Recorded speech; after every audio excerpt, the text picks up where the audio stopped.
Michelle, do you think you're good at saying no to things? I think I'm definitely getting better at saying no to things, but there's definitely those times where someone will ask me to do something that I might not have the bandwidth to do, but there's that nagging feeling of always wanting to prove myself or feeling like I have an obligation to do something. It's a lot to think about. It makes sense why saying no can be so hard. But it's definitely a powerful skill to have, and that's one of the biggest pieces of advice we got from today's guest, Natalia De Leon. Welcome to Propelling Women in Power, a podcast about the careers of women in energy at the Wisconsin Energy Institute on the UW-Madison campus and our sister institution, the Great Lakes Bioenergy Research Center. I am Meg Riker, and I am a junior undergraduate student studying civil engineering. I am a science writer intern with a passion for meeting people from different scientific disciplines and sharing their stories. And I'm Michelle Chung, former intern and current communications specialist at the Wisconsin Energy Institute. I love finding fun ways to highlight the research and people here at WEI and GLBRC. Here, we talk about women scientists and engineers' career paths, the obstacles they have faced, and most importantly, their advice for young women scientists and engineers. It is our goal to highlight their individual experiences, mentors, and work-life balance while seeking advice for young women in science and asking the question, who and what facilitated your success? Today, we spoke to Natalia De Leon, a professor of agronomy at the University of Wisconsin-Madison since 2006. She's also a GLBRC scientist who previously worked for Syngenta Seeds following her postdoctoral research at Michigan State University. She received her bachelor's degree in agronomy from Argentinian Catholic University and her PhD from the University of Wisconsin-Madison. We talked to her about a lot of things, including the importance of being able to say no in the process of finding balance, especially as a woman or a member of a minoritized group, and talking about how she looks to both official and unofficial mentors in her life, and other advice she has for women in STEM. Let's give this a listen with Natalia De Leon.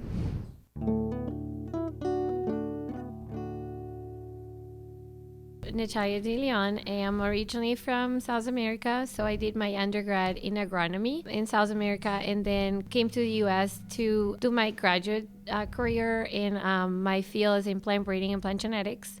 And I particularly focus on improvement of plants, working with corn. I look at different economically important traits. So thinking about how do we improve productivity and additional uses for corn as an important economic crop, but also as a model species that can, the information that is generated from a genetic standpoint, biological standpoint, can then be used for other species. So my involvement in GLBRC was related to using corn as a source of biomass, but also using corn as a model that could help create information tools for other species as well. What are some things you enjoy about your work here specifically? Yeah, so I went into the area of agronomy and agriculture because I was looking for a way. I always liked biology, and then over the years I learned that I really, really like genetics, but I was really looking for a way to channel that liking into something that would have an impact. I always liked the applied aspect of it. And in South America, I feel like we have a more, or at least I grew up fairly connected with agriculture. And so thinking about how can I be an entity that helps involve agriculture into solutions for, economic problems, environmental problems, in how we can use, kind of combine basic science with the real applied component of it. So that was what I really liked about that. And, the work specifically for GLBRC was, very connected to that because it was all about how can we use very fundamental understanding of biology, modern tools for a very practical purpose. Working with corn, my laboratory is outdoors, and that is super attractive for me. I like the idea that I am with the organism in its context, so that is also very attractive. you enjoyed this outdoor aspect and connecting environmental and economic points of view. Why did you stick with it? Why did you choose this as to be your career and your career path? So my career path was kind of interesting because I actually, when I finished graduate school, I did a postdoc after that. And then I actually worked for the seed industry for a few years before before coming into my current position as faculty in agronomy. So I actually experienced a little bit of both. And the reason why I went from one to the other was kind of the opportunities that appear, and they were very practical. It wasn't really a plan per se. But the thing that really has kept me here, in addition to the fact that I really like my job, I feel like I'm always learning something new that is related to basic science, understanding how tools can be applied, and then they have that practical aspect and the fact that I'm outdoors. I mean, so the job itself is attractive, but what it really keeps me going is the people, my students, the members of my group, and the connections and the interactions with my colleagues. I mean, I realize how rare, the vast majority of the world's populations, they have jobs that they just have to work. I feel very fortunate to have a job that actually allows me to hang out with people that are as passionate as I am about certain things, and that I can have conversations about work, and we are actually enthusiastic about having that conversation. It's not something that we have to do, it's something that we want to do. Mm-hmm. And, that includes the students. It's a very big, important part for me. Not only my students in my program, but just interactions with the students. And I just came back from a conference last week, and, just walking through posters and getting to meet people and learning what they're doing and hearing about the enthusiastic experiences that they are having. It's just so rewarding. It's refreshing every time. So it sounds like for you, work environment is really important for your career. Very critical, mm-hmm. Yes. What do you think specifically in a work environment helps draw people with these passions and this conversation, this ability to communicate? I think primarily just respect for everybody and our differences. That's where universities, I think, have to play a very important role, because this is, that is almost like by definition what we should be doing, is giving people the opportunity to share ideas, which means that we are not going to agree to everything that they say. And sometimes it might take longer to get us to where we want to get, because we do have to respect everybody's opinions. And having the maturity to actually hear, listen, and then process, and then be willing to say, you know what, I was thinking about that for years and years and years, but you convinced me that maybe I should consider something else about that. And so that exercise is not easy, but I think it's very important. So respect, first of all, and then the ability to empower people to, mm-hmm. Have ideas and opinions and share them. It's really important. When we talk about empowering people, this podcast focuses on empowering women. Mm-hmm. Are there any ways that you see this occurring in your life or in your career in the past? Yeah. So I feel very fortunate that throughout my career, I've had really important people that mentor me and encourage me to keep doing what I was doing. And some people were pretty obvious mentors. Some others, as I get older, I realized that they were my mentors without really being my, official mentors. People that gave me the freedom to be who I wanted to be. I think that was the most important thing. So those are the informal mentors. Mm-hmm. But I did have some really important mentors that, formal mentors that taught me how to be a good scientist, how to be a good, as best as I could. I never had formal training on how to be a good teacher. They showed me, how to embrace and empower other people. And so in my job, I consciously, I think that is a very important part of what I do. And I'm learning every day how to try to make it better. So I work in agriculture. Women are notoriously a notorious minority in the majority of the agriculture-related fields. So it's not rare for me to be the only woman, or one in a few women in the work that I've done. both industry, academia, the different activities. And I should say, as I progressed in my career, the numbers become less. Because there is also, I mean, and this is not news to anybody, that there is also significant attrition of women as they go through their professional careers. I think we are making significant improvements, but the reality is that we still have a lot of work to do.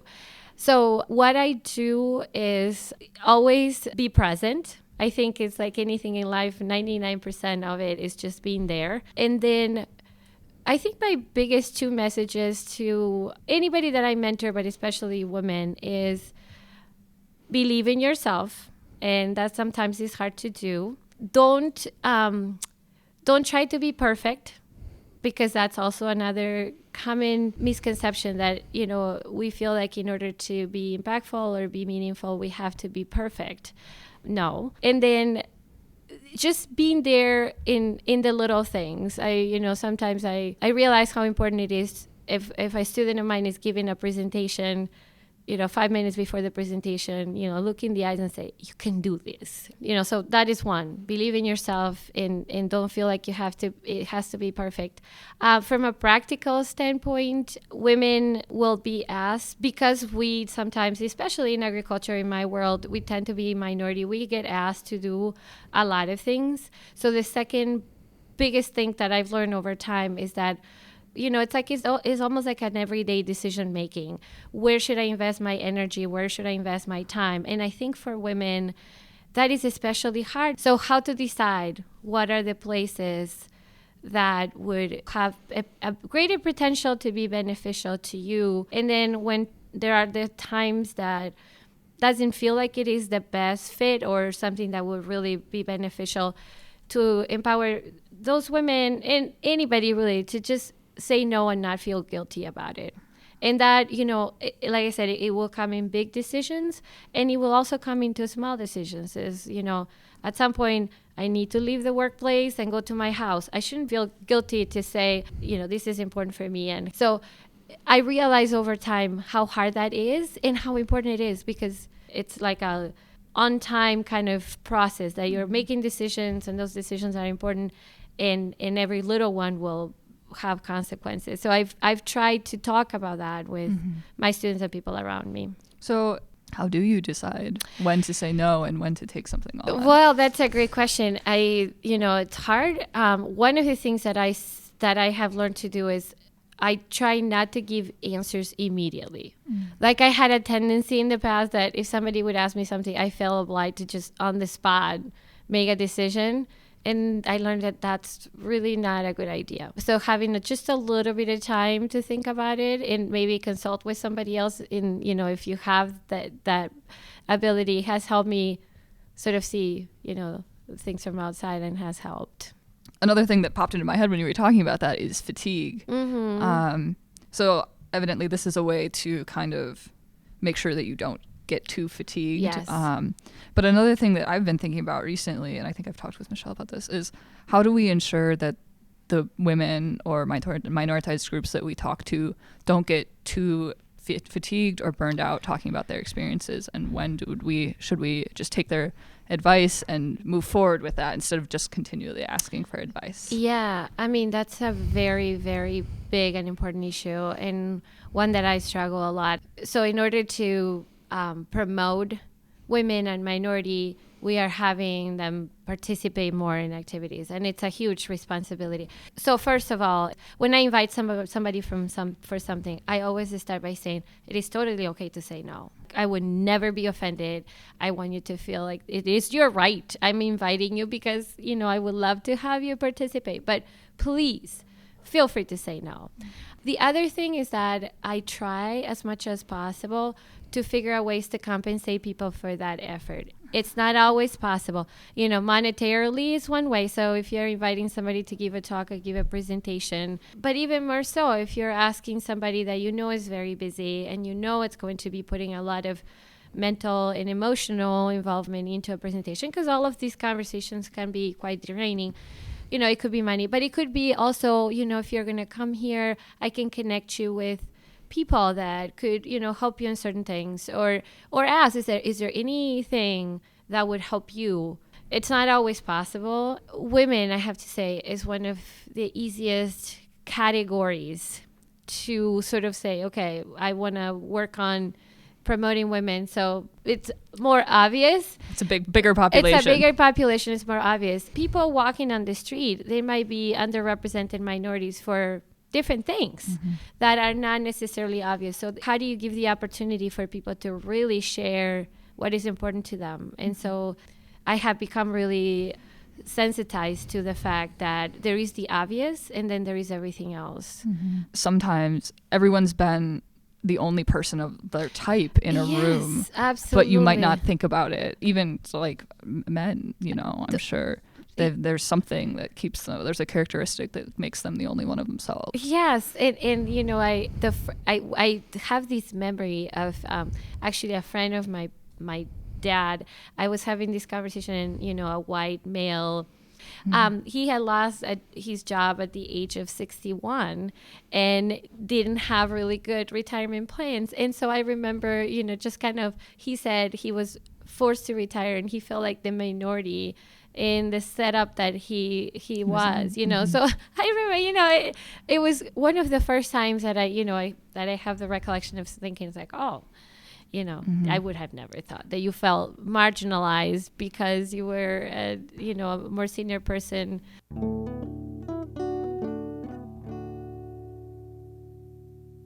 So were there any factors or obstacles in your life or career or academic track that made it more difficult for you to succeed in your field? And was being a woman one of them, or did that influence anything? I'm sure this is not going to surprise you. There is still a lot of unconscious biases, and I feel, and I always say this, every time I feel like disheartened about these issues, I remember something that my mom told me once, and she's like, you're better than I was, and I'm better than your grandma was. So there is progress that is being made, but there is a lot of unconscious biases, and I feel like being sitting in a room and making a comment and then somebody else making the same comment and my comment was ignored is a pretty common thing. It takes more work. I feel like I could have moved through things faster or better, less painfully if I wasn't a woman, but I'm here. And so, it's like I said, I think progress continues to be made.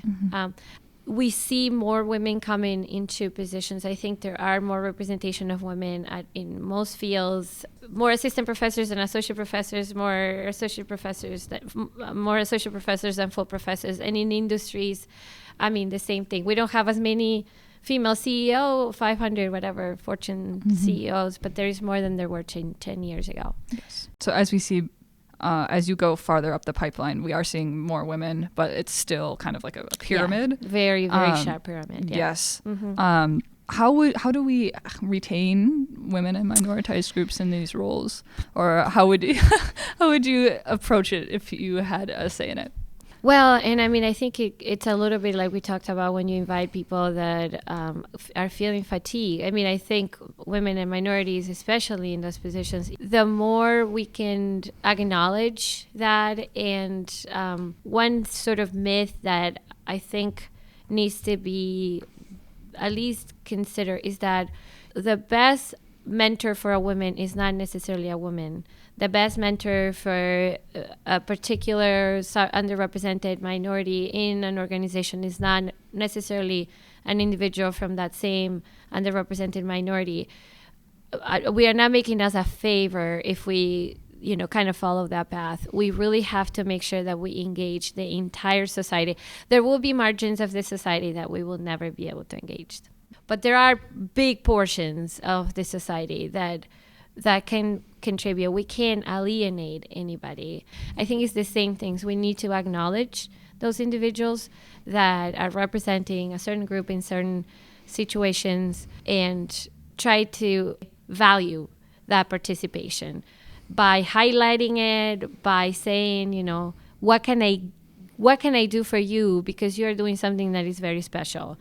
I think that's a great point of view. Having this empathy for everybody is key. Mm-hmm. So do you have any support networks that you lean on when your professional work becomes difficult or overwhelming at any point? Yeah, I mean, and most of them are personal. My support networks are friends and family. I feel very fortunate that when I leave work, I have something outside of work that means a lot to me, which is my family. So I get home and I have all these issues and problems, and then I get there and my son is like, I can't find my soccer socks. Where are they? And he's like, I can't go to the game with white ones. It has to be black.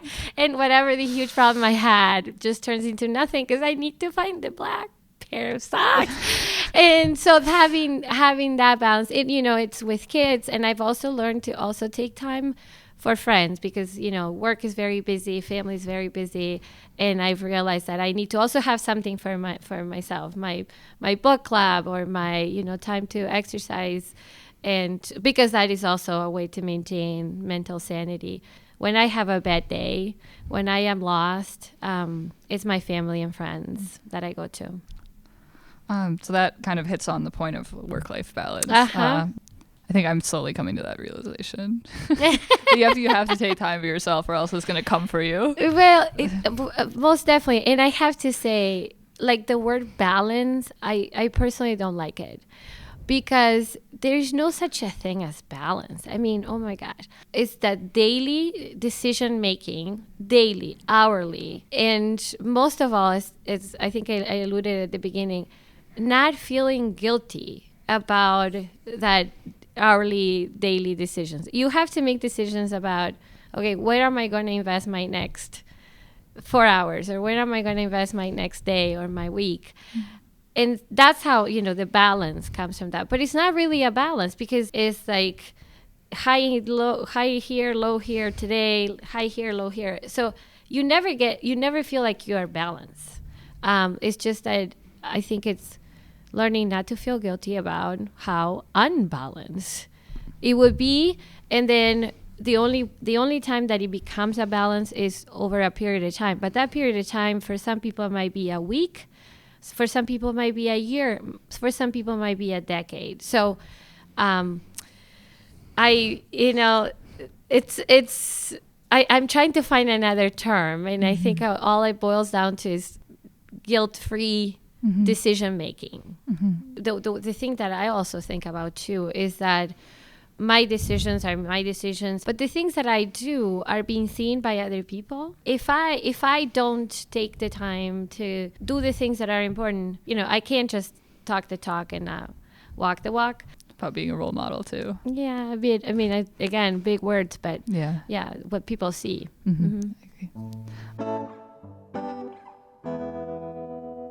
I definitely have learned to respect and to know how much I don't know, and come to terms on that particular feeling. That's an important recognition. I not all the time I feel like I am being an imposter. Respecting the fact that there's a lot that I don't know. I also feel like part of being present, even when I cannot be as impactful, is empowering other people to say, okay, I can be part of it too. So you said that you have seen noticeable changes to the numbers of women in your field. What, if anything, would you like to see changed in the future for women in your field? Well, I mean, I think numbers. We are making progress, but we are definitely far from, population is about 50% women, 50% men, and we are definitely far from 50% women represented in a lot of in agriculture related fields, certainly, but in many fields. But I also, the question that you ask, I think is key, is between now and then, right? Between today and getting there, it's going to take significantly more work for those individuals to continue to fight through it. my mom is right that, you know, we are doing better than their generation was, and her generation was doing better than the previous generation. But the pressure is enormous for everybody. I mean, I think it's not coincidence that we are seeing enormous amounts of mental illnesses related situations. And I mean, the last couple of years have been very stressful. hard, you know, more so than the average.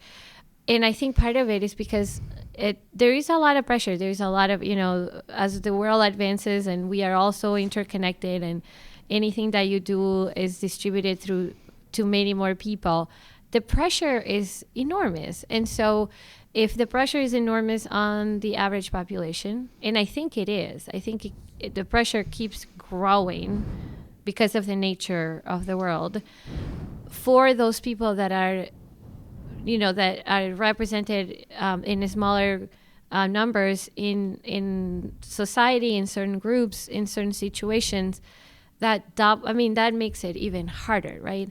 And so how do we compensate for that? How do we acknowledge that? And part of it is just saying, I notice that there is only you, but then some systematically acknowledging, recognizing, and finding ways to compensate for that. What can I do for you? You know, how can I help you have a successful next step? So what advice would you give to young women entering your field? I mean, I sort of alluded to it. My two ones is believe in yourself. You can do it. The second one is make decisions as much as you can, pausing, considering, and not feel guilty about it. There is a tendency, in my experience, of women that they feel like they have to do it all. And, you know, from a practical standpoint, never feel that that's the case. It's totally fine to rely on others. That doesn't show weakness. That shows the strength. And that will help you not go crazy, not get sick. I mean, it's just so, from the really, you know, basic things to the more complicated. I mean, one of the best decisions I've ever made is, you know, I need help with certain things that don't require my presence. So I take advantage of services, resources, whatever it takes. That doesn't show weakness. That shows a strength. Yeah. That's a great point to end on. Michelle, do you have any questions that you would like to ask? You do have a question? All right. Hello. Hi. Okay, so clearly believing in yourself is like a learning process. You've gleaned into parts of this yourself in your own growth. What was that process like for you? Like, how did you come to be this person that's so confident? Well, so I think it was, again, I mean, very fortunate. I think my family always made me believe that I could do it, which is, I mean, I realized that how lucky I was to, you know, just be you. Of course, there were rules and there, you know, things that you're not supposed to do, but I could be myself.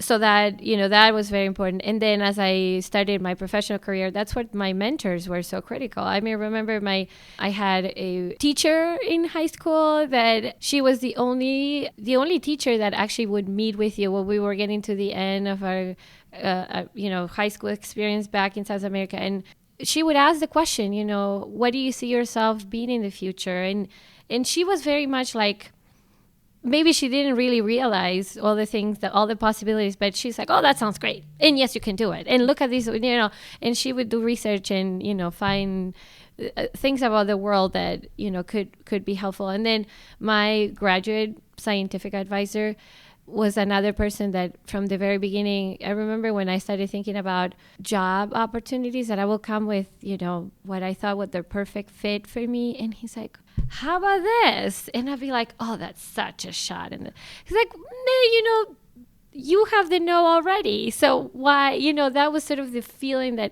he always was like, you have the no already. So why not try it?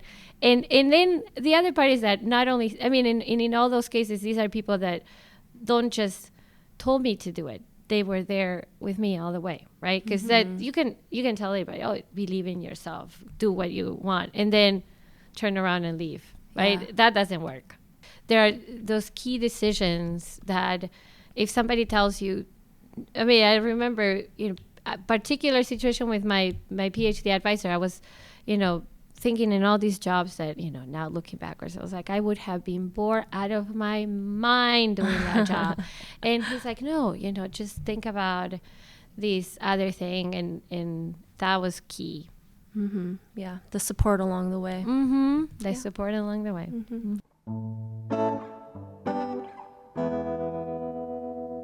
Michelle, is there anything that jumped out to you initially about the things that she said?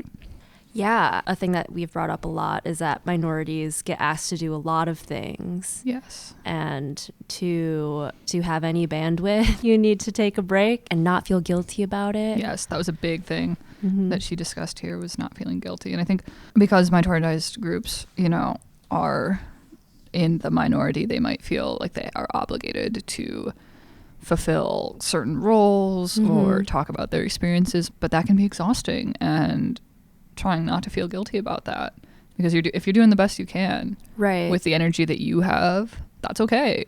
Yeah, that's good. That's great. That's what you can contribute. Yeah. Part of her solution was like creating a space where people don't feel obligated to do things, having it be a comfortable space to say no. I also liked when she was talking about her advice for others. Her first one is, you don't have to be perfect.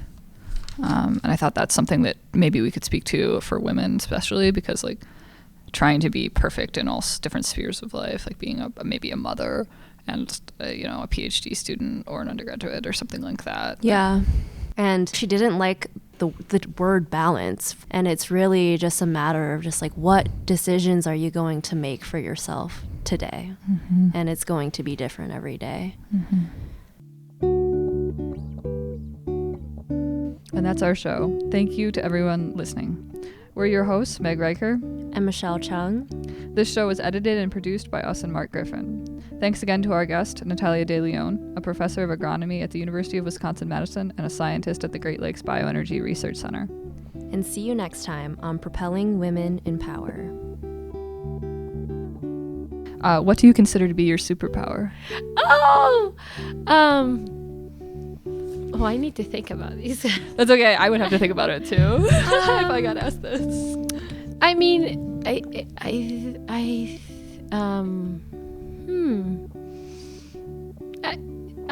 can read people. Yeah? Yeah. That's awesome. I can read people. So I think I didn't realize how much of a superpower that is. Yeah. I can. Yeah.